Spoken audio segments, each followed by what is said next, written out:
Pues muchísimas gracias de nuevo por la invitación. Con Nine Hoof Costa Rica nos hemos acercado últimamente porque hemos estado trabajando en un proyecto de pasantías en Colombia, en astrofísica, en diferentes campos, y entonces vimos que habían proyectos parecidos en Centroamérica y por eso nos pudimos comunicar un poco y pues de nuevo feliz de que podamos seguir estas colaboraciones y ver hasta dónde podemos llegar. Antes de comenzar, el título de esta charla se llama, de hecho, Poblaciones Estelares con Gaia y BLBI, pero antes de entrar tan allá, vamos a ver un poquitico qué es ese cuento de radiofrecuencias y por qué son importantes. Vamos a tratar de manejar el tiempo para que nos dure todo y tampoco nos extendamos más, pero sí me parece importante antes de entrar tan allá en esos temas, pues explicar un poquitico con esta presentación antes que preparé en por qué vemos el universo en radio, por qué radio es importante, por qué se habla de la radioastronomía. Entonces, pues, listo. La primera pregunta que uno se tiene que hacer en general cuando está estudiando el espacio es, ¿cómo puedo obtener información del espacio? ¿Sí? Recuerden que pues, la física en principio es una ciencia que trata de ser experimental, se trata de adquirir información. Entonces, pues, lo primero que uno se le viene a la mente es la exploración espacial, y es mandar un robotcito que coja ya roquitas o mandar alguna sonda que pueda recopilar algo de polvo interestelar o mandar a unos astronautas a la Luna y que recolecten información y traerla y estudiarla. Esa es una forma completamente válida de hacer el método científico, de establecer el método científico para entender qué es lo que está allá afuera de nosotros. Obviamente es muy buena, pero es complicada cuando estamos hablando de escalas del universo, ¿no? A duras penas hemos podido mandar cosas a Marte y las para obtener eh, exploración in situ. Otra de las formas es estudiar las partículas, por ejemplo, los neutrinos que están atravesando permanentemente la Tierra. Hay algunos observatorios que observan eso. Acá hay un ejemplo de uno de estos, si no estoy mal, en Japón, que detectan estas partículas que están atravesando la Tierra y estudiamos qué es lo que está llegando del universo. Emisiones de neutrinos desde el Sol o desde el centro de la Vía Láctea y por qué se están produciendo partículas. Hay un ejemplo, esto es una, por ejemplo, esto es una emisión de lo que se ve eh, de emisión de Cherenkov, si no estoy mal llamada, y es qué pasa en las interacciones. Por ejemplo, no necesariamente tenemos que estudiar las partículas directamente, podemos estudiar también partículas que sobran de interacciones, es decir, una partícula viene, eh, interactúa con cosas en nuestra atmósfera, con otras partículas en nuestra atmósfera, eso crea efectos en cadena, nosotros detectamos esos efectos en cadena o las partículas restantes de estas interacciones y por lo tanto decimos, ah, claro, la partícula que está llegando es esta y así estudiamos lo que está viniendo fuera del universo. Otra de las que se comprobaron hace poco fue las ondas gravitacionales. Este es uno de los interferómetros que detecta ondas gravitacionales y son esos cambios en el espacio-tiempo que se dan y que nosotros podemos detectar. Son esas son ondas que viajan en esa malla espacio-temporal y que se pueden detectar. Y así podemos establecer qué es lo que está pasando allá del otro lado del universo. Esa es otra. Pero la verdad, y esa es la última, es que la mayoría de astrónomos estudiamos es la luz. Estudiamos la luz que producen los objetos. Esa luz, pues, viene en fotones y viene en un amplio espectro, ¿no? A mí me gusta mucho esta imagen, porque no es la imagen típica del espectro electromagnético, sino que nos muestra que nosotros estamos interactuando permanentemente con mucho tipo de radiación. Es decir, cuando uno habla de luz, uno solo piensa en la luz visible, que es lo que puede ver con los ojos, pero pues sabemos que la luz tiene muchísimas más, puede venir en otras frecuencias y estamos interactuando con ellas, ¿no? Está disculpe, desde las más energéticas que tienen aplicaciones médicas hasta las menos energéticas y allá vamos a las ondas de radio, que es lo que vamos a hablar. Y en general, ¿por qué es importante estudiar esto en diferentes bandas? Bueno, porque nos da información diferente. A su izquierda están viendo dos imágenes en óptico. En la parte de arriba hay un señor con una bolsa plástica negra y en la parte de abajo hay dos vasos, uno azul y uno rojo. Y ahí nos está dando cierta información el óptico. Esa es la información limitada al óptico. Ahora, cuando vamos, por ejemplo, a tomar esta misma imágenes, fueron tomadas con la cámara de Spitzer, que es un observatorio en infrarrojo, que está allá arriba actualmente. Todavía hay partes que funcionan, no totalmente. vemos que podemos adquirir información diferente sobre las mismas imágenes. Entonces, en la parte derecha podemos ver, por ejemplo, cómo está el señor moviendo la mano internamente porque estamos viendo su distribución de temperatura. Y en la parte de abajo, por ejemplo, podemos ver que uno de los vasos está frío y el otro está caliente, tiene un líquido caliente, cosa que ni siquiera podemos inferir en el óptico. El óptico no nos estaba diciendo siquiera si había un líquido, había algo. En la derecha sí podemos estar seguros de que hay otro componente interno a una temperatura específica. Entonces, de nuevo, estos son algunos ejemplos de qué pasa si se unen diferentes bandas. Si tomamos no solo las observaciones en una banda, sino en otra. Y eso también se puede llevar al campo de la astronomía, ¿no? Esa fue una imagen de una nube molecular B68 que está a su izquierda tomada en el óptico y a su derecha es una composición entre el óptico y el infrarrojo. Y pues cuando se observó por primera vez en la parte izquierda, en el óptico, pues ustedes ven que lo interesante fue que había como un hueco, ¿no? Como que sugería un hueco. Y entonces empezaron las preguntas de por qué no hay estrellas ahí, ¿sí? Siendo una región tan poblada de estrellas, ¿qué pasó ahí? ¿Explotó algo que las alejó o qué está pasando? Y en la parte derecha, cuando hacemos la composición con infrarrojo, observamos la misma región, pues nos damos cuenta que no, que ahí hay suficientes estrellas, lo que pasa es que no las podemos ver porque el polvo, hay polvo interestelar en esa región que está obstruyendo la salida o está absorbiendo mejor la, la luz óptica y por eso no la podemos ver, pero la luz infrarroja la podemos, sí la podemos detectar, que son las estrellas que están ahí en la parte derecha y por eso podemos, de nuevo, juntando varias longitudes de onda, podemos estudiar mejor los objetos en el espacio. Entonces llega esta imagen que para mí es ya viejita, pero para mí es muy bonita porque muestra el plano galáctico de nuestra Vía Láctea eh, en diferentes longitudes de onda, desde arriba, desde el radio, hasta abajo, hasta los rayos gamma, que es lo más energético, y tenemos las diferentes bandas. Entonces, arriba tenemos el radio continuo, después vamos bajando a transiciones de hidrógeno, transiciones moleculares, vemos en infrarrojo, vemos en mediano, far, infrared, largo, infrarrojo, mediano y corto, y después vemos el óptico, rayos X y rayos gamma. Pero lo interesante de eso es que si ustedes se dan cuenta y se fijan un poco, hay algunas fuentes que parecen ser luminosas en algunas bandas y en otras no. Hay algunas que, por ejemplo, allá se ven radio, algunas arriba se ven algunas fuentes que vemos luminosas que parecen estar desapareciendo y aparecen después otra vez en rayos X y en rayos gamma. Entonces, vienen las preguntas y es, ¿por qué pasa esto? ¿Por qué algunas emisiones son así? ¿Hay algo que le está tapando? Pero bueno, todo esto se da en la conjunción de diferentes bandas, que vamos a hablar un poquito al final, pero antes de empezar con eso, hablemos un poquitico de por qué observar en el radio, por qué el radio se ha vuelto una banda muy útil y hay muchísima gente ahorita trabajando en radio. La primera respuesta es que en general el radio ocupa una gran cantidad del espectro electromagnético. Entonces, acá está alguna de las comparaciones, eh, pero va en general desde los 20 metros en longitudes de onda hasta los 0.3 milímetros, y eso es un factor de casi 10.000 veces, es decir, es una banda ancha comparada con otras bandas del espectro. Por ejemplo, el óptico que va de los 0.8 a los 0.4 micrones es un factor de 2, el otro es un factor de 10.000 veces. Entonces, eh, es por eso que viene la primera conclusión, y es, si bien es cierto el radio, pues es muy ancho, no significa que todo el radio se pueda observar con el mismo instrumento. En general necesitamos diferentes detectores para diferentes bandas, pero en general los radiotelescopios sí pueden ser los mismos, y eso da una gran ventaja.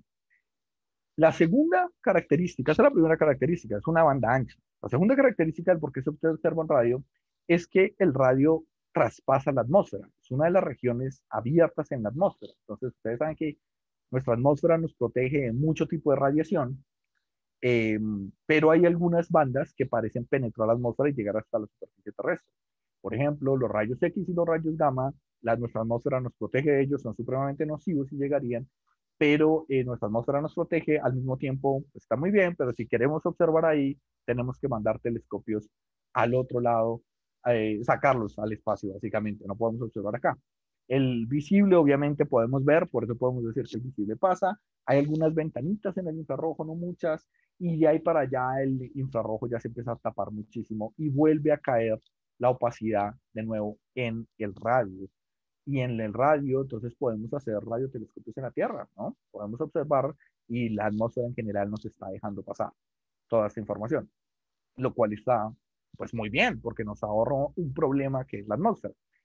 Y entonces viene la pregunta, bueno, sí, la atmósfera afecta las observaciones, pero hagamos un cálculo. ¿Qué tanto realmente afecta la atmósfera una observación? Entonces, para eso hagamos una comparación sencilla. Tenemos la misma observación acá, de la misma región, observada por dos telescopios en el óptico. En la parte izquierda están viendo la observación con el telescopio Subaru de 8 metros en Hawái, que tiene uno de los mejores cielos y por lo tanto son condiciones óptimas atmosféricas que se pueden lograr en la Tierra. Y ustedes ven que es un telescopio de 8 metros, un telescopio grandísimo para ser óptico. Y ustedes ven la imagen que se logra a la izquierda. Ahora, en la misma región observada con el Hubble Space Telescope, pues llega a 2.4 metros, lo largo del espejo principal. Ay, lo lamento, un segundo, que al parecer acá está pasando la policía y suena durísimo. Ya se fue un poquitico el ruido, perdón. El Hubble Space Telescope es el telescopio Hubble que tiene 2.4 metros, que está afuera, es decir, no tiene atmósfera, es mucho más pequeño, casi un cuarto, y ustedes pueden ver que tiene una imagen mucho más nítida de lo que produce su barro. Entonces, la atmósfera sí cambia muchísimo las observaciones. Entonces, sigamos por acá ahora. Ahora, vamos a hablar otra de las grandes calidades, de que las grandes consecuencias es la resolución. En general, la resolución es, es básicamente una composición de imágenes, es básicamente qué tanto podemos resolver una imagen. Espérenme un segundito, yo cierro acá esto porque si no, con este ruido no.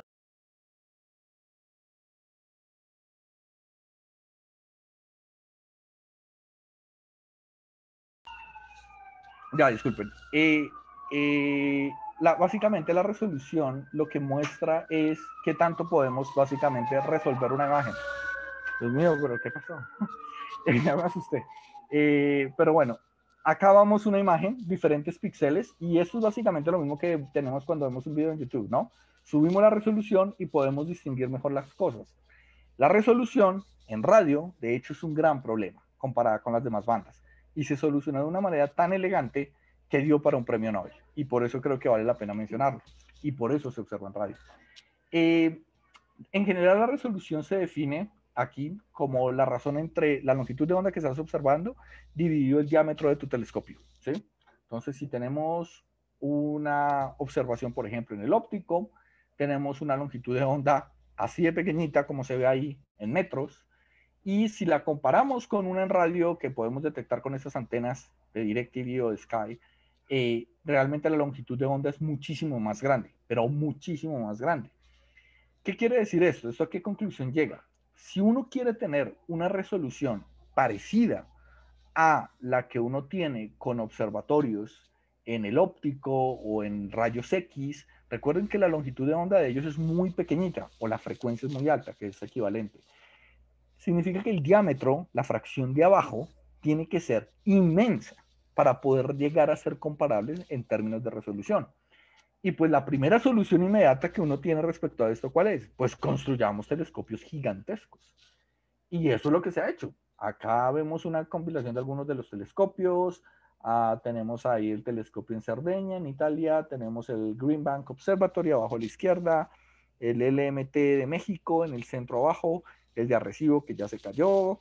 Pero bueno, hay algunos de los radiotelescopios, pero estamos mostrando un poco la idea de qué tan grande puede llegar a ser esto. Por ejemplo, el de Arecibo, que se cayó, pero era un telescopio que medía de plato 300 metros. O sea, es un telescopio gigantesco.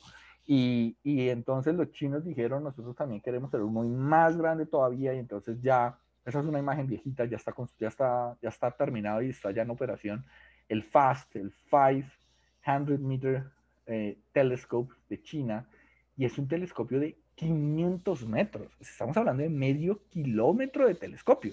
Es una vaina gigantesca, pero esta es la única, en principio, para lograr pelearles a las demás bandas en términos de resolución. Y entonces, eh, aún así, con estos super mega telescopios gigantescos, realmente las resoluciones que nosotros logramos no son muy buenas. comparadas con otras bandas. Acá hay un ejemplo básico, por ejemplo, si comparamos el ojo humano, ¿sí? La resolución del ojo humano en diámetro tiene 0.2 centímetros, eso significa que podemos obtener una resolución de un arco minuto, esa es la resolución aproximadamente de un ojo.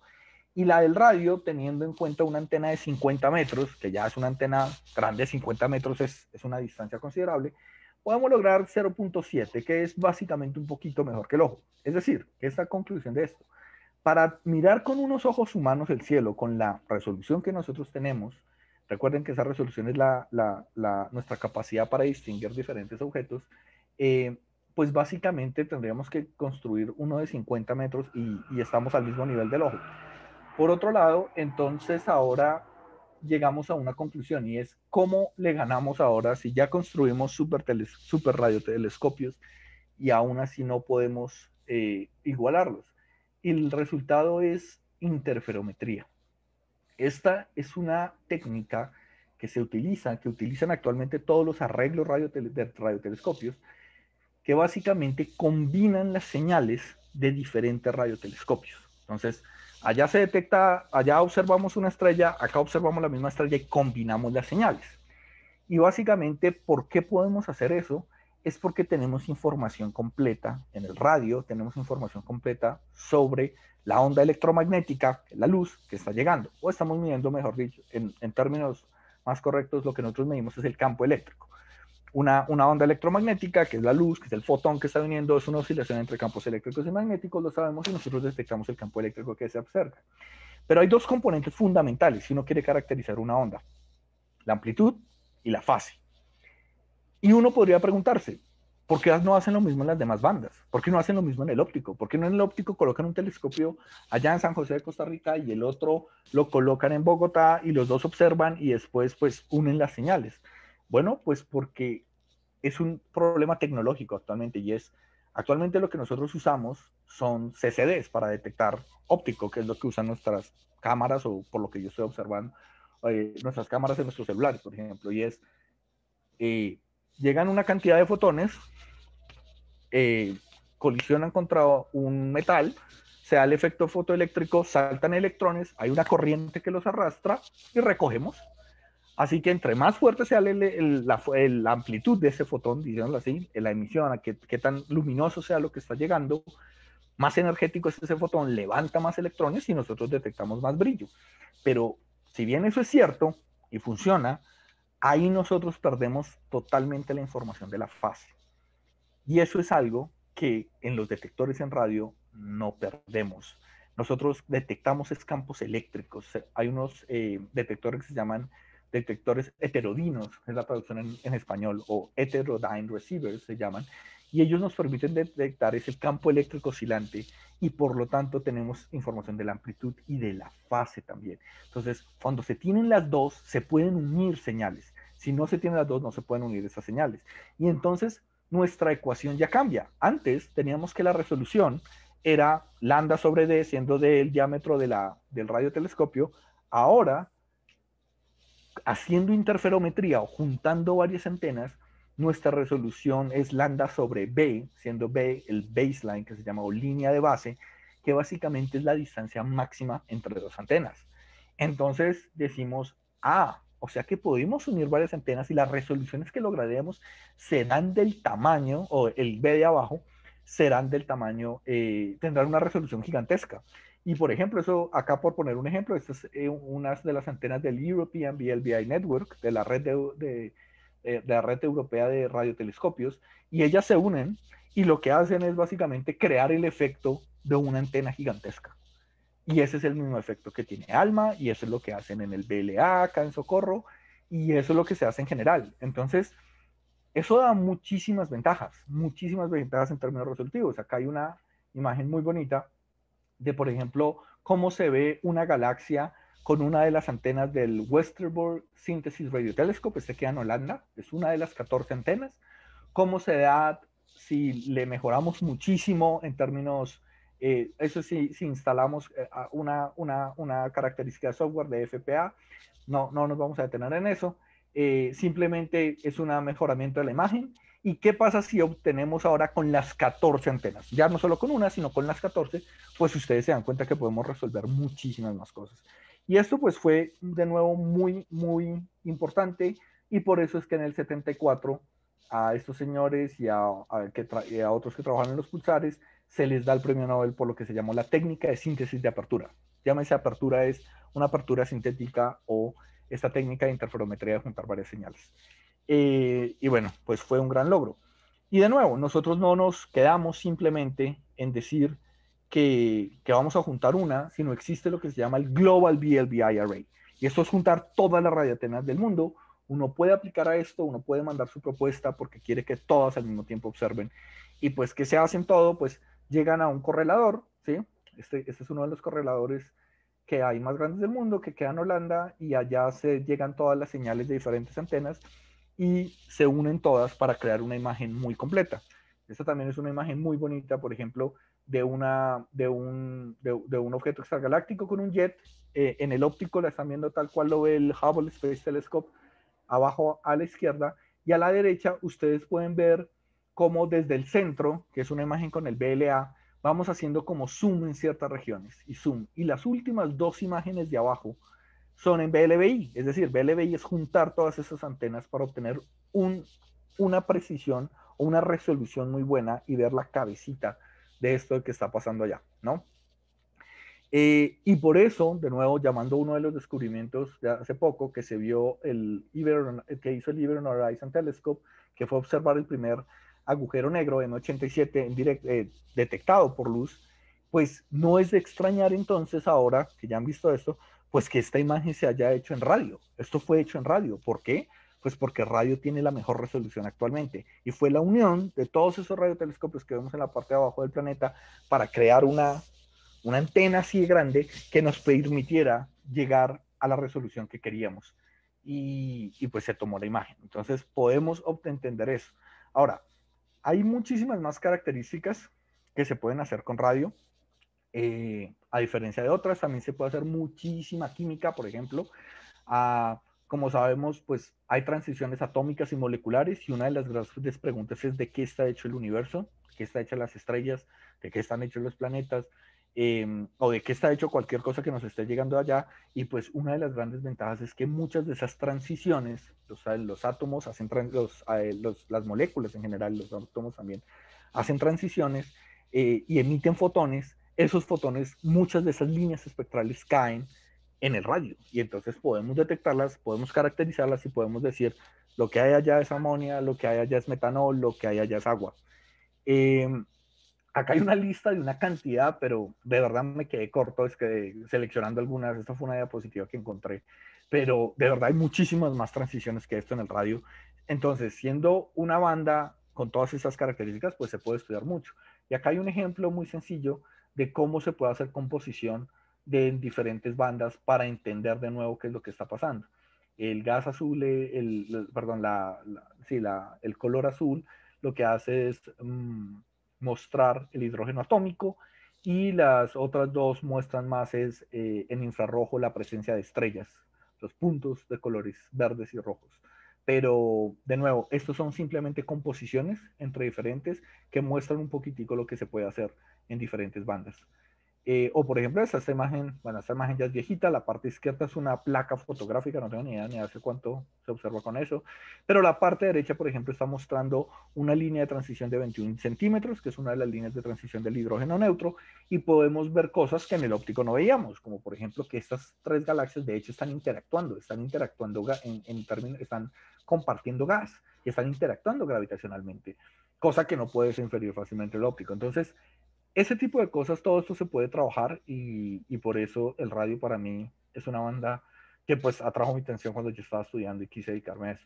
Y otra de los proyectos más interesantes, por supuesto, es el proyecto SETI, que trata de buscar vida extraterrestre. Y quiero hacer mucho énfasis en que este proyecto no es un proyecto de, de teorías de conspiración, ni mucho menos, pero es un proyecto de una comunidad científica muy seria internacional que intenta detectar estas señales de vida inteligente.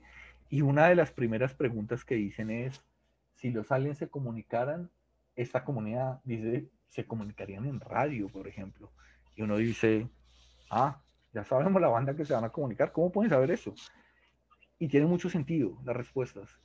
La primera es, por ejemplo, el radio es una emisión muy poca energética, es decir, no necesitas mucha energía para producirla, pero, y por eso entendemos un poco que nuestras telecomunicaciones actuales sean en el radio, y entonces pues no es tan difícil fabricarla y esperamos que si los aliens llegaron a ese punto pues puedan fabricarla.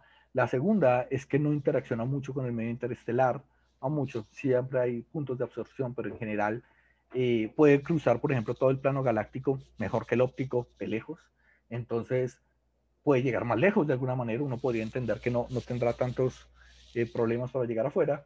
Y la última es que las fuentes en radio son raras, es decir, actualmente conocemos muy bien qué es lo que está pasando. En la parte de abajo vemos lo que se llama una representación de lo que se llama el water hole o el hueco del agua, y es que básicamente esta gente incluso ha llegado a sugerir de SETI que si los aliens se llegaran a comunicar, se comunicarían en esta región del water hole, donde hay una transición de OH y de hidrógeno, dos líneas muy definidas, y de ahí para allá está como sin ruido, o sea, está muy plano, no hay ninguna transición de la naturaleza que mande ahí. Entonces, si algo apareciera ahí sería como extraño, ¿no? Eso es lo que se tiene en la cabeza y se está creyendo automáticamente que pues el agua es la fuente de vida y demás. Pero, pero son cosas interesantes, de nuevo, son pensamientos más allá del cubo y por eso yo creo que son interesantes traerlos. Y por eso es que en el año 74, por ejemplo, una de las soluciones fue, en vez de esperar nosotros a que los aliens nos llamen, pues ¿por qué no lo intentamos nosotros y mandamos una señal nosotros? Entonces, eso se hizo. En el año 74 se mandó un arreglo, bueno, unos pulsos de 23 por 73 que generaban un arreglo rectangular con alguna información sobre la especie humana y sobre la Tierra. Eso se puede encontrar. Y pues coloco acá el símbolo de Twitter porque pues fue muy poquito lo que pudimos decir ahí y básicamente este fue el arreglo que se mandó, obviamente todo en blanco y negro y pues es una locura tratar de descifrar esto, pero pues la gente en esa época se le ocurrió que era una gran idea y así se hizo. No me quiero detener de pronto, si nos queda tiempo al final y lo quieren ver, nos podemos poner a descifrar qué es cada uno, por ahí tengo las diapositivas listas para eso si quieren hacer eso. Pero por otro lado, antes de seguir, pues quiero parar de compartir y quiero compartirles ahora sí la presentación de lo que se supone que vine a hablar aquí. Y ahora necesito que alguien me confirme cuál de las dos están viendo porque no sé cuál de las dos están viendo. ¿La de presentador o La la de presentador, creo. de verdad? Dios mío. No, no Tal sé ni vez cómo. ahí a la derecha, que hay como un swap. Así, Sí, a es la... que estaban ustedes sobre esa. Ya los quité. Listo. Ok, ¿Están y viendo ahora ahora la sí. presentación? Listo. Sí, Súper. Sí, Entonces, este trabajo que he estado realizando, esto ya sí es mi investigación pura, en caracterizar poblaciones estelares en diferentes longitudes, especialmente entre óptico con Gaia y BLBI, pues ha sido una colaboración de muchísimas personas, de varios proyectos, y pues les voy a contar un poquitico qué es lo que hemos hecho. Lo primero que tengo que decir es que en general hay dos campañas o dos proyectos que han estado tratando de observar o de mapear el plano de la Vía Láctea, de nuestra Vía Láctea, en radio. Y hace uno de esos ha sido el proyecto Bessel, vamos a hablar de él, y el otro de esos ha sido el proyecto VADE. Vamos a hablar un poquito de cada uno, pero me quiero enfocar un poco en, bien, esos proyectos están en radio, funcionan, uno de ellos hace BLBI, y ahora, ¿cómo se le puede montar a esto óptico o infrarrojo? ¿Cómo se le puede montar los datos de TUMAS, de WISE? ¿Y por qué eso funciona en términos de lograr una mejor caracterización de estas poblaciones? Entonces, empecemos con el proyecto Bessel. El proyecto Bessel fue un proyecto que utilizó nada más y nada menos que 5.000 horas de BLBI. Eso es muchísimo tiempo. Estamos hablando que casi 6 meses, si uniéramos esas 5.000 horas, fueron dadas en 5 años diferentes. Este proyecto utilizó todas las antenas de los Estados Unidos por 6 meses completos para su proyecto. De nuevo, si unimos las 5.000 horas en un tiempo, fueron esparcidas en 5 años. ¿Y cuál era la idea de este proyecto? Era mapear las regiones de formación masiva en nuestra galaxia. ¿Por qué? Porque esas regiones de formación masiva parecen mapear muy bien o trazar muy bien los brazos espirales de nuestra galaxia. Entonces, una de los objetivos principales era dar muy precisamente dónde quedan los brazos espirales de la galaxia. Y para esto se usaron máseres. Máseres es una emisión amplificada que cae en el radio, unos de agua a 22 GHz y unos de metanol a 6.7 y a 12 GHz. Y lo que se hizo fue hacer paralajes, básicamente, o sea, observarlas 3 meses después, y se miraba cómo iban cambiando respecto a unas estrellas de fondo, y por lo tanto podíamos inferir totalmente la posición exacta, como tenemos VLBI, entonces tenemos muy buena resolución para ubicarlas. Con paralaje obteníamos el paralaje a esa y a su vez la distancia a sus objetos, podíamos ver sus movimientos propios y al mismo tiempo, como estos máseres son líneas espectrales, entonces por efecto Doppler podíamos medir a velocidad radial. Es decir, teníamos imagen en 6D, 3 posiciones, 3 velocidades. Phase Space Information, que se llama. Y la precisión era tremenda, era 10 micro arc seconds.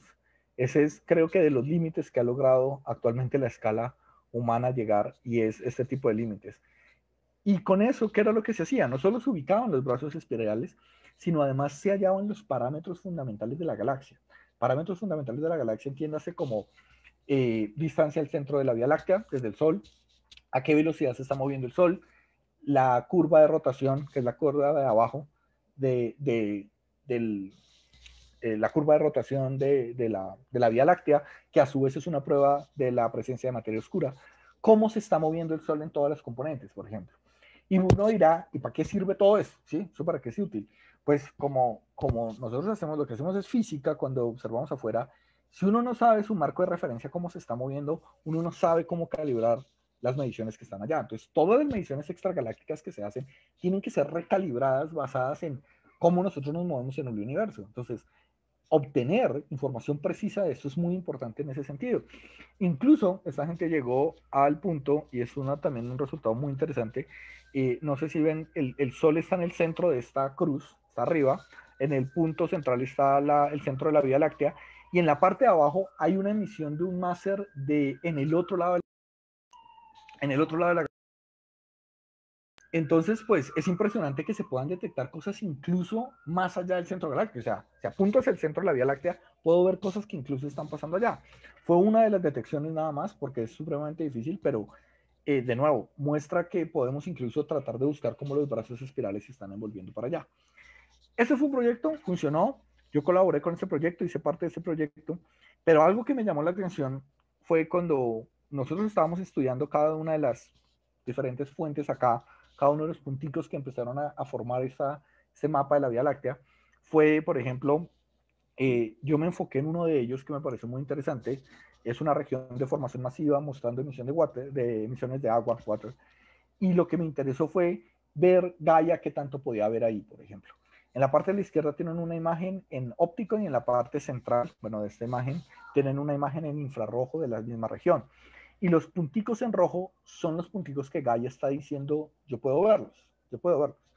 Hoy, y lo interesante es que alrededor de ese punto central azul, no sé si lo alcanzan a ver, al lado están viendo la posición, en la parte derecha las flechas están mostrando cómo se están moviendo esas estrellas, pues vemos que hay 3 estrellas al menos muy cercanas a esa emisión de agua que parecen estarse moviendo en la misma dirección, más o menos están en la misma región ubicada, el paralaje de Gaia parece dar allá, es decir, no estamos diciendo que estamos encontrando la misma estrella que está emitiendo el máser, pero sí estamos encontrando estrellas de la misma asociación o de la misma región estelar.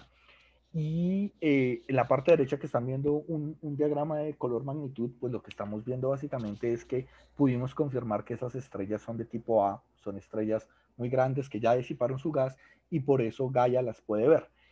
La que está emitiendo el máser está todavía muy incrustada y no la podemos ver, ¿sí? Pero con este sencillo ejemplo es simplemente para mostrarles que este es un ejemplo de cómo podemos encontrar más fuentes sin necesidad de usar radio. Al final, lo que a nosotros nos interesa es encontrar más estrellas. Entonces, pues con un estudiante en la Universidad de Florida empezamos siempre esta investigación. Bueno, yo la empecé cuando era estudiante en Leiden y ahorita es estudiante doctoral en Florida. Y empezamos a buscar todas estas, alrededor de todas estas regiones, estrellas que parecen ser parte del mismo grupo. Y bueno, no quiero detenerme, acá hay algunas isochrones que se llaman para tratar de trazar qué tan viejas son estas estrellas, pero lo interesante de esto es que yo en el 2017 publicamos un resultado en el cual mostrábamos qué pasaba si obteníamos muchas de estas, hasta dónde podríamos parametrizar diferentes, hasta dónde podíamos mejorar los parámetros actuales de la galaxia. Y uno de los resultados de esta investigación, pues de nuevo, fue que necesitamos muchísimas fuentes. Abajo está el número de fuentes y acá a la derecha pues están diferentes, en Y, en X está el número de fuentes y en Y están diferentes valores de diferentes parámetros de la galaxia. Y la idea es que esto empezó a mostrar que para mejorar esto teníamos que hacer muchísimas observaciones, o sea, miles de observaciones. Con Bessel hicimos 400 y nos costó 5.000 horas del BLBA. Para poder lograr mejorar estos valores, para caracterizar mejor las cosas, para dar mejores parámetros de la galaxia, tenemos que ir a miles de, yo diría que al menos 10.000 estrellas aproximadamente. Es una cosa imposible de hacer en radio, pero Gaia ha detectado 1.5 billones y si nos mantenemos encontrando como estas asociaciones, estamos adicionando números que no nos está confirmando radio, pero nos está confirmando óptico y al final funciona. Y es un trabajo todavía en el cual estoy. ¿Cómo vamos de tiempo? ¿Vamos bien? Bueno, quiero Sí. dedicar los últimos 5 minuticos al último proyecto, de pronto 5 minuticos, que es el proyecto BADE. Este proyecto usa también máseres, pero ellos no se fueron por los brazos espirales, sino por el bulbo galáctico que está en el centro. Y presencia de barra y otro tipo de estrellas al final. Si las otras eran estrellas masivas en formación, estas en cambio son ya estrellas muy evolucionadas. Esas estrellas son tipo AGBs, básicamente, que emiten dos tipos de máseres. Uno en bueno, un máser que es el SIO máser, óxido de silicio, que emite a 43 GHz y lo podemos detectar con el BLA y a 86 GHz y lo podemos detectar con ALMA. Y lo que hizo esa propuesta de ese proyecto, empezaron a mapear todo el plano galáctico, pues digamos que no lo que se llama un mapeo ciego, un blind survey, no, sino eligieron ciertos targets que tenían características y empezaron a buscarlos con el BLA y con ALMA. Y pues fue impresionante porque lograron encontrar 28.000 targets que parecen ser lo que ellos esperan, AGBs, que parecen contener esa emisión y propusieron 19.000 de esos con el BLA, 19.000 estrellas con el BLA y 9.000 más con ALMA. Y obtuvieron el tiempo en el BLA para esto, ya las observaron todas, ya las categorizaron todas y la publicación debería estar saliendo este año. Pero ya se hizo ese trabajo. Y con ALMA, pues ha sido más difícil, obviamente ALMA es más competitivo, han obtenido unas 3.700, hemos obtenido, yo hago parte de esa colaboración, y vamos pidiendo más tiempo y más tiempo. Abajo ven una imagen en verde todas las del BLA que ya se detectaron, en negro las de ALMA que todavía no se han detectado porque seguimos pidiendo tiempo, pero en rojo las que ya se han detectado de ALMA, que pues no son muchas, pero ahí vamos. Pero de nuevo, este es el proyecto VAL. Ellos detectan, ellos no están detectando de nuevo paralajes, ellos simplemente detectan la línea de emisión, es decir, la velocidad radial de la línea de emisión del óxido de silicio y su posición precisa. Solo esas dos componentes. Pero ahí es donde entra mi trabajo y yo digo, bueno, ¿y qué pasa si hacemos de nuevo un cross match? Hagamos lo que se llama una unión entre diferentes bandas. Y entonces yo cogí todos los datos de esta gente y los crucé con MSX, que es un observatorio de la Fuerza de los Estados Unidos que se mandó en el 95 en infrarrojo, con TUMAS, con WISE, todo esto es infrarrojo, y con Gaia. Y una de las cosas que encontré, la imagen de abajo muestra en el fondo Gaia, y en verde vemos las estrellitas que yo no encontré, o sea, que hacen parte de radio, pero que no hacen parte de Gaia. O sea, Gaia dice, ahí no hay nada, pero radio sí puede ver. Y pues lo interesante es que si nos fijamos más detenidamente, vemos que todas esas regioncitas, pues están mapeando regiones de alta extinción. Es decir, ahí es donde viene una de las conclusiones, y es radio tal vez no pueda observar las mismas billones de estrellas que está observando Gaia, pero está observando en regiones donde Gaia no puede observar, donde Gaia no puede llegar, todo dentro de la Vía Láctea. Y pues entonces vemos que son complementarias. De nuevo, aquí no es una discusión o una competencia entre bandas, sino qué podemos sacar de todas. Y pues, por ejemplo, una de las cosas que también se logró es que cuando cruzamos todas las bandas en astrometría para encontrar precisamente desde dónde se está emitiendo, pues encontramos que hay 15.000 aproximadamente estrellas que ya observamos con el proyecto VADE que aparecen en las demás, que aparecen en las demás bandas. Y pues es un muestreo, es una muestra muy grande de estrellas, 15.000 estrellas para categorizar lo que son los fósiles de la Vía Láctea, porque son las estrellas más antiguas de la Vía Láctea. Y tenemos información de ellas, de máseres de SIO, tenemos a qué velocidad vienen para acá de ahí, cómo son esas, cuál es el flujo de densidad de esas líneas, tenemos las bandas en infrarrojo también emitiendo, que nos están dando información, y por supuesto Gaia nos está dando astrometría, paralaje, periodos hemos sacado, porque esas estrellas AGB están pulsando, entonces podemos encontrar el periodo, y podemos hacer muchísimas cosas con esas. Y una de las cosas es pues caracterizar las estrellas.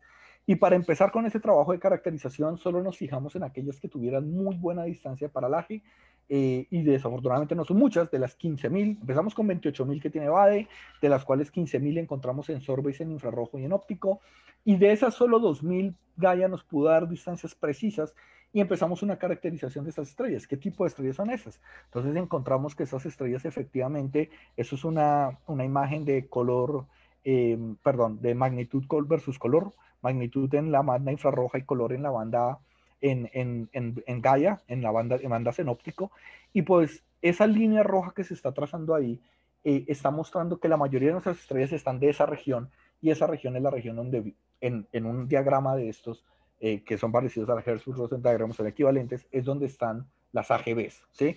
Y vimos que hay alguna contaminación de estrellas de baja masa o estrellas más jóvenes que empezamos a filtrar, es decir, empezamos a limpiar nuestro sampleo para decir definitivamente confirmar que de verdad estamos hablando del mismo tipo de estrellas en nuestra galaxia.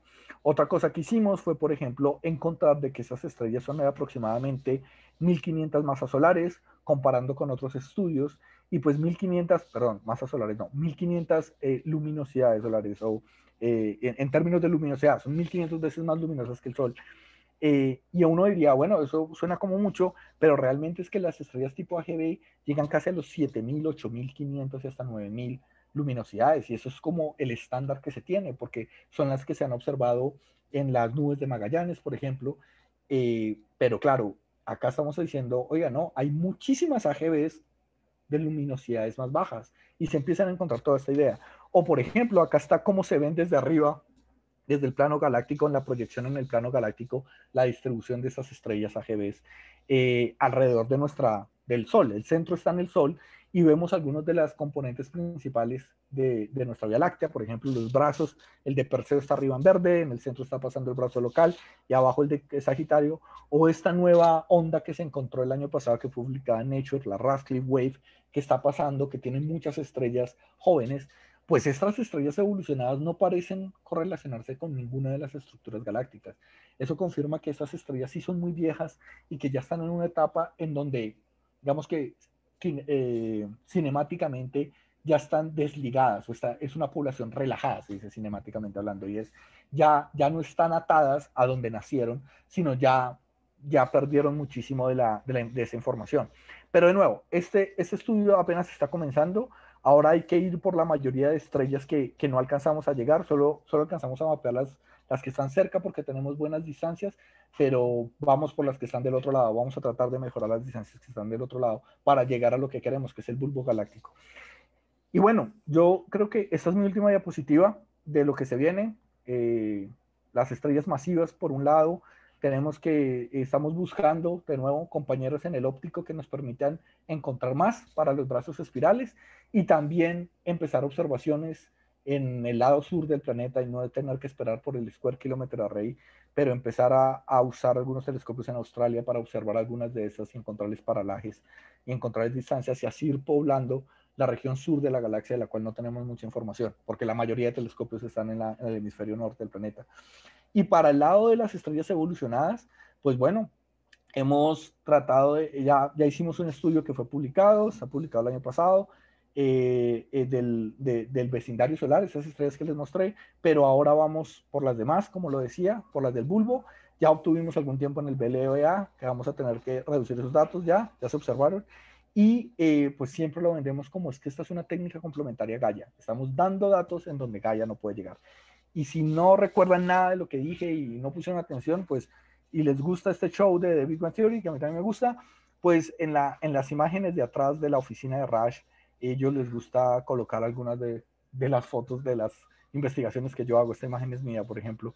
Y ahí encontrarán algunas. Entonces, de pronto, cuando vean el show, si se acuerdan de esto y quieran volver al video que se grabe para aprender un poco más. Ya, yo creo que eso era lo que quería contarles y qué pena si me pasó mucho. No, no mucho, no me pasé tanto. No, estamos perfectos de tiempo. Listo. Bueno, a ver si hay preguntas. Las pueden dejar en el chat o pueden levantar la mano si quieren hablar también. La charla estuvo súper interesante. Yo estuve ahí atentísimo a toda la charla. Entonces, a ver si alguien se anima. Y si no, bueno, Cata tal vez tiene una pregunta y yo también tengo una pregunta. En lo que la gente se pone ahí a escribir. Sí, está bien. Cata, si quieres, vos primero. Bueno, primero muchas gracias, en serio, esto es súper interesante. La introducción del principio ayudó mucho como a valorar todos los conceptos, entonces estuvo muy bien. Y mi duda es respecto a los masters o másteres, a lo que entendí, eso es como, digamos, eso ayuda, o sea, no entiendo bien qué son. ¿Qué es un máster? Sí, Ajá, correcto. Vale, no, es una pregunta gracias. completamente válida. Mira, imagínate que tú tienes, vamos a coger una molécula básica, agua, o un átomo, más sencillo, hidrógeno, cualquier elemento químico, vamos a ir a una molécula. En general, las moléculas tienen algo que se llama emisión espontánea, y es que los electrones que están dando vueltas alrededor del núcleo, ¿sí? Los electrones hacen transiciones, ¿sí? Entonces saltan de una órbita a la otra. Cuando cambian de niveles orbitales, ellos emiten un fotón de la diferencia en energía de eso, ¿sí? Con la frecuencia de eso. Eso se llama emisión espontánea, eso es un tipo de emisión. Y en los másteres lo que se da es una emisión estimulada. Una vez que yo creo que tengo un videito chévere de cómo funciona, pero es básicamente el mismo principio de un láser. Es el mismo principio con el cual se da un láser. Pero déjame porque de verdad quiero mostrarlo y pude haber hecho más énfasis en eso. Lo lamento. Listo, voy a compartir de nuevo pantalla. Me dicen si están viendo mi pantalla. ¿Sí? Se ve, sí. Sí, sí, sí se ve. Listo, sí se ve. Listo. Entonces, este es el principio con el cual funciona un láser. Vamos a ver cuál es la diferencia entre un máster y un láser. Esto es muy simple, pero da muchas ideas. Entonces, ya, vamos a quitar el sonido. Entonces, no sé si ven ahí, pero vamos a tomar el ejemplo. Ahí hay un átomo con sus electrones en dos estados energéticos posibles. Uno de baja energía y uno de alta energía. ¿Sí? Lo ves, simplemente. Puedes imaginarte una molécula, un átomo, no importa.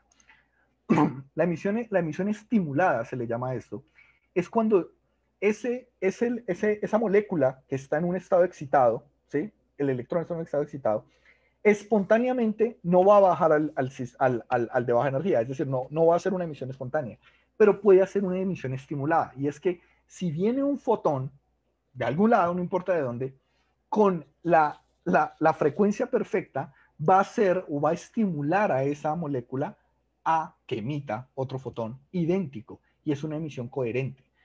Entonces, en un láser básicamente lo que se tiene es muchísimos de esos fotones en un gas, de esos átomos y de esas moléculas en un gas, y con que mandes un solo fotón, lo que va a empezar a hacer es un efecto en cadena entre todos. Entonces acá está chocando entre espejos la luz, pero lo que hace es generar muchísimos de esos fotones, y con muchísimos de esos fotones al final lo que tenemos es un rayo o un láser, básicamente. La diferencia en el máser es que la primera diferencia es que nosotros no tenemos espejos en el universo, pero las nubes moleculares son tan grandes y tan llenas de estas moléculas que con un fotón preciso que llegue, estimula toda lo que se llama la amplification path, y es toda la región, y hace que salga un faro alumbrando a ti un láser que caen las ondas, cuidado con eso, caen las ondas de radio. Por eso no se le llama láser, sino MASER, es Microwave Amplified Emission, ¿sí? MASER. Entonces, es por eso que entonces, pues son muy útiles porque literalmente son faros en el cielo, dándonos luces muy, muy luminosos y con transiciones muy definidas, porque es una molécula específica con una línea transicional muy bien definida. Entonces, por eso son muy útiles. De nuevo, eso es un máser y la pregunta es muy buena. Y tenemos máseres de todo. Hay máseres de agua, máseres de metanol, máseres de OH, máseres de óxido de silicio, que son los que generalmente se usan. ¿Por qué? Porque son brillantes y, bueno, dan también idea de presencia de agua, cómo llegó el óxido de silicio ahí, por qué hay metanol allá, en qué lado, van unas cosas. Y, por ejemplo, el óxido de silicio, si tú hallas óxido de silicio, tiene mucho sentido de que sea una estrella de tipo AGB, o sea, evolucionada. Si tú hallas máseres de metanol o de agua, tiene mucho más sentido de que sea una región de formación de estrellas. Entonces, los máseres también te permiten discriminar de alguna manera o distinguir qué clase de objeto es el que estás observando. ¿Y dónde cae? Pues en el radio, por eso son microwave y por eso el radio es lo máximo. Preguntémosle a Mauricio que trabajó acá. No, sí, muchísimas gracias, ya me quedó, sí, mucho más Bueno, claro. traté de explicarte en 5 minutos que era un máster. Esperemos que No, no, está súper bien. mi profesor de radioastronomía no vea la clase. O si no, me va a decir que me faltaron 1 millón de cosas. Pero la base es esa, estoy seguro. Eso es Muchas Súper todo. gracias. claro. Bueno, no hay preguntas aún. No tengan pena de preguntar. Sí, Eh, lo que sea.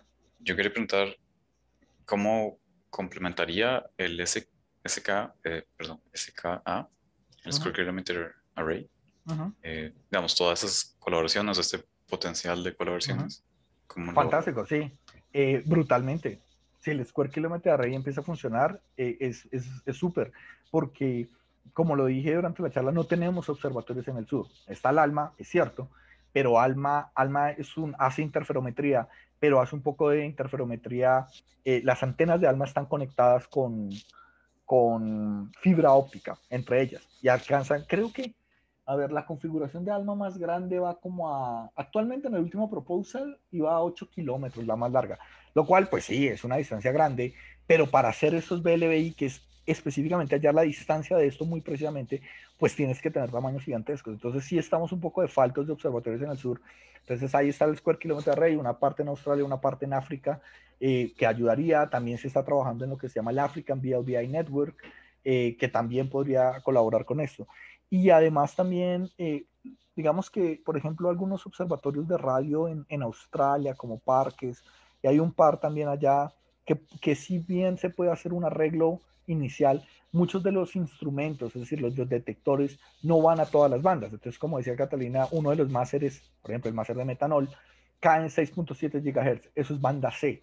La banda C no tienen todos los detectores allá. Entonces, por eso la presión del Square Kilometer Array, que esperemos que ocurra muy pronto, ¿no? Ellos se mueven, pero siempre hay cosas que política sobre todo y mucho dinero que hay que mover. Esto es carísimo. Algo que se me olvidó mencionar y es el radio es muy bueno, pero el radio también tiene una cosa y es que produce muchísima información, muchísima. Y por ahí vi el cálculo inicial de que en un par de años el Square Kilometer Array ya generará más información que toda la Internet, por ejemplo. Actualmente estamos produciendo aproximadamente 6 megabytes en el BLA, 600 megabytes, si no estoy mal, por segundo. O sea, en 2 segundos ya tenemos casi tera y media. Y tera y media es el disco duro que yo tengo acá y ya se lo comió completo en 2 segundos. Entonces, pues imagínate lo que se puede hacer en un año de observación con ese tipo de telescopios. Se va a comer la Internet. Entonces, ¿tenemos la capacidad, la infraestructura tecnológica para montar una vaina de esas? Pues al parecer sí, pero va a demorar un poquito. Pero ahí van, ahí van. Yo sí estoy esperando que en esta década terminen, pero estoy hablando de la década, ¿vale? O sea, antes del 2030 sí tengamos Square Kilometer Array funcionando. Sí, esperemos que sí. Sí, yo había leído sobre eso, como el Big Data en astronomía, ¿verdad? Uh -huh. Ya no es Big Data, sino que es una cosa, quién sabe Sí, qué es. sí, es bestial, o sea, Uh -huh. no hay suficiente. Si el Square Kilometer Array empieza a funcionar y acá se está trabajando en el BLA, donde yo estoy, se trabaja en el NGBLA, es la next generation del BLA y es ampliar la línea de base de onda. y se está pidiendo una barbaridad de dinero al Congreso de los Estados Unidos, esperemos que lo aprueben, pero te digo la verdad, si lo aprueban, radioastrónomos es lo que va a hacer falta. No, o sea, todo el mundo estudia radioastrónomos, se va a volver el computer science, porque no va a haber gente suficiente para correr semejante monstruosidad, pero bueno, esperemos a ver. Giovanni tiene algunas preguntas. Sí, si gusta, ahí está.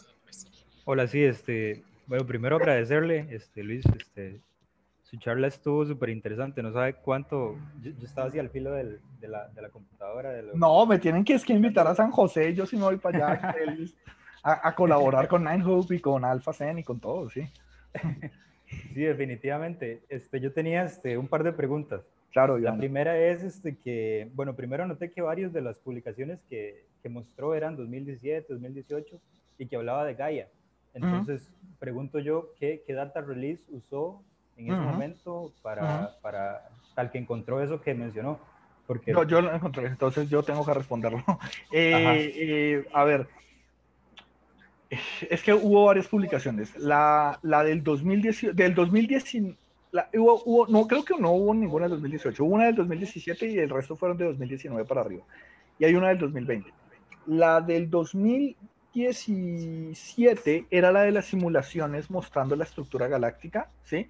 ¿Qué tanta información necesitamos en radio para mapear muy bien y obtener muy bien los brazos especiales, los parámetros fundamentales de la galaxia?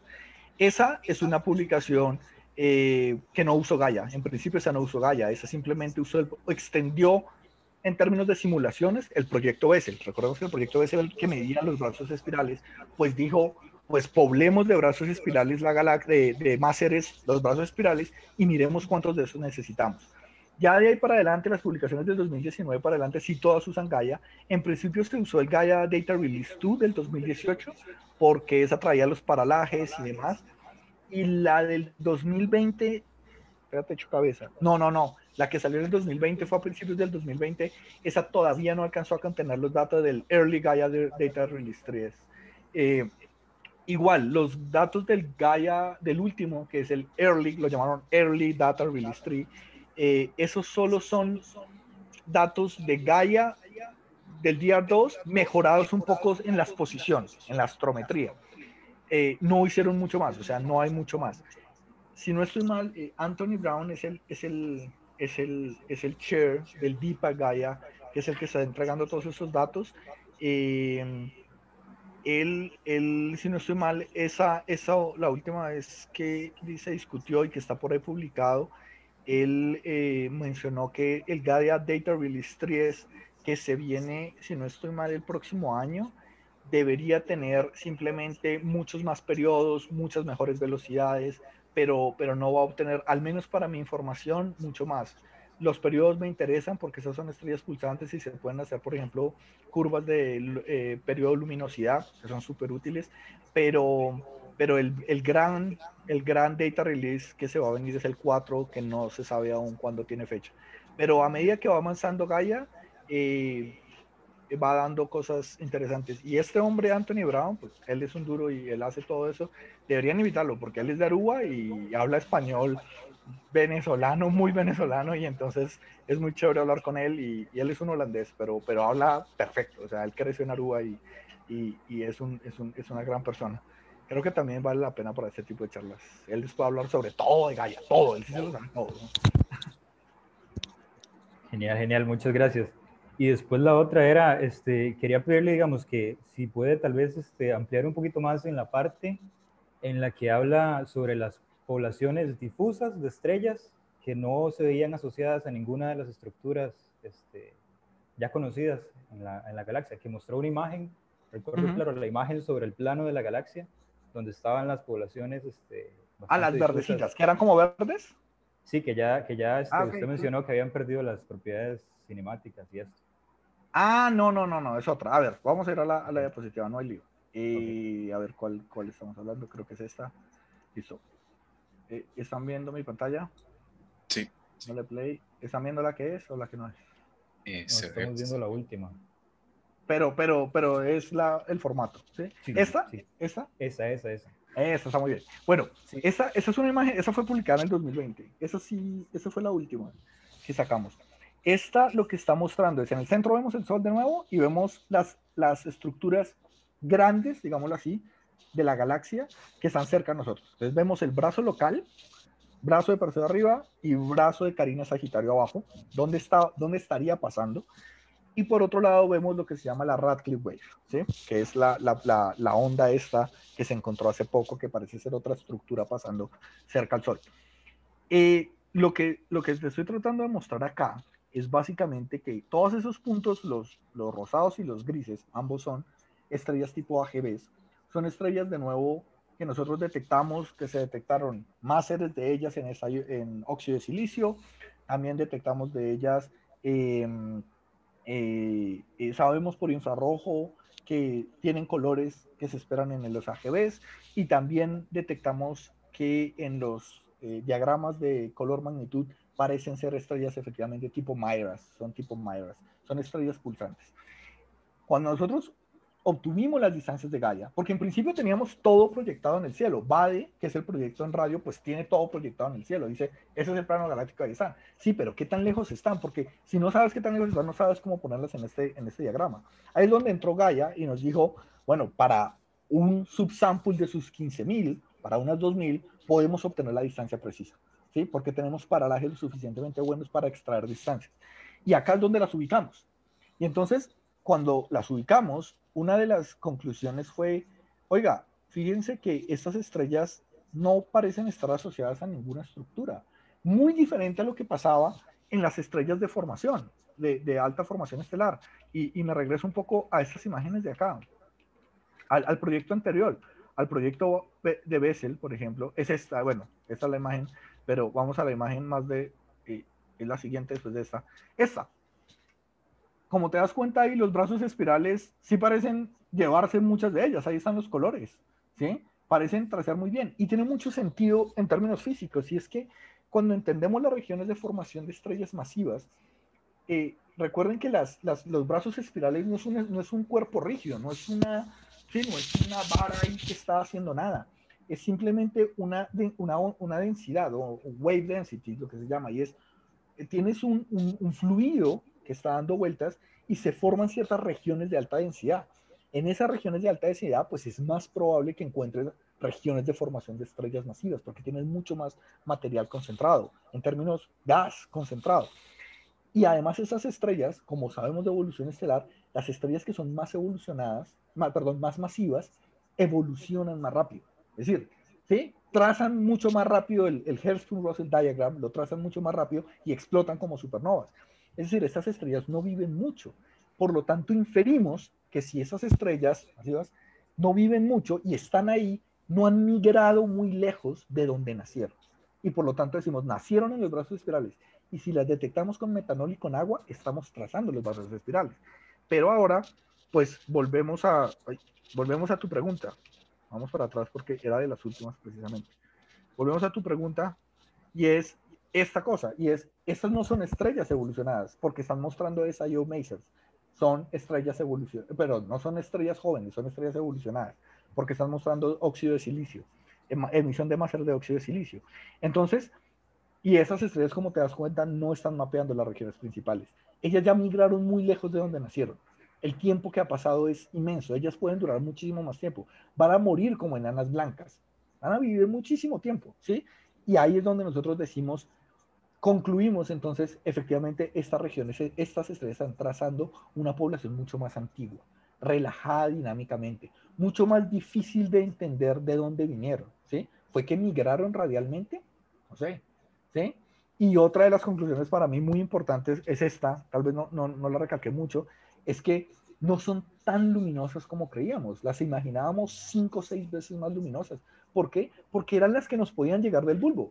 Cuando estos detectores, satélites en infrarrojo salieron, estos observatorios en infrarrojo salieron y trataron de buscar estrellas evolucionadas en el bulbo, que es allá donde están los fósiles, o en las nubes de Magallanes, pues obviamente tú estás sesgado a detectar las más luminosas. Pero ¿qué hay de las pocas luminosas? Pues esto muestra que nuestra Vía Láctea está poblada de esas estrellas. Lo que pasa es que no tenemos la capacidad de detectarlas muy bien porque tenemos un límite en nuestros sensores, ¿no? Un límite de sensitividad. Y entonces podemos detectar estas que están cerquitas, pero si estas no son muy luminosas, si ya empiezan a estar más lejos, más cerca al bulbo galáctico o más cerca a la parte externa de la Vía Láctea, no las vamos a detectar porque nuestros sensores no llegan allá, pero no significa que no existan. Ahí están y muestran otro tipo, y por eso la charla se llamaba Caracterizando poblaciones estelares con BLV y Gaia.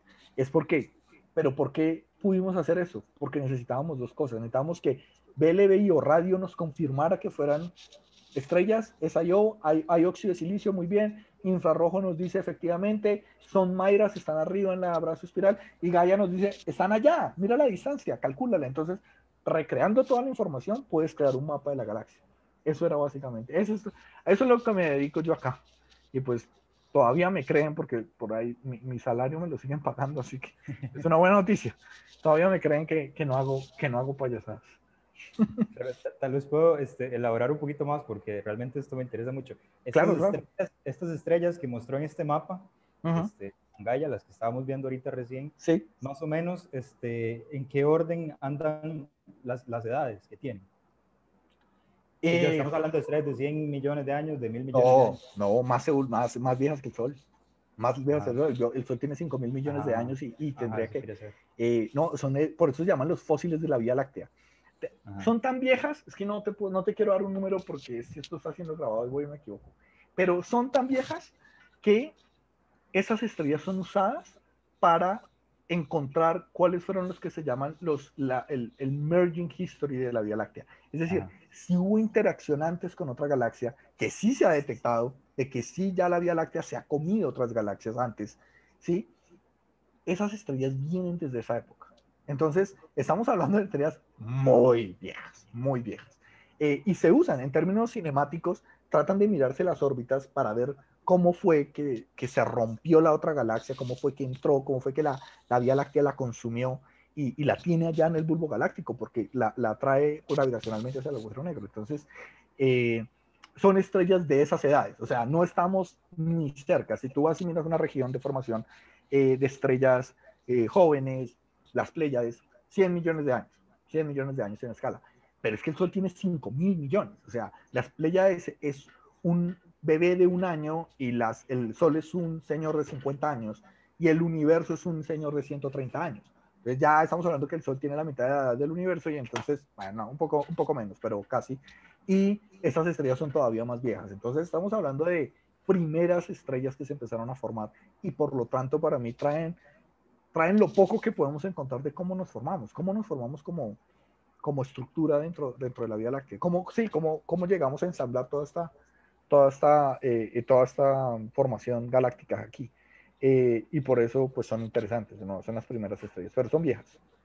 Y estas estrellas están como, digamos, no sé, digamos, el estudio reciente, supongo que tal vez es algo que está en proceso, pero están como caracterizadas en términos de la relación que hay entre ellas, digamos, si tienen un origen común, si es una mezcla de varias poblaciones o algo por el estilo. No, se tiene muy poca información sobre eso. Esa es una de las grandes preguntas. No se sabe mucho sobre eso.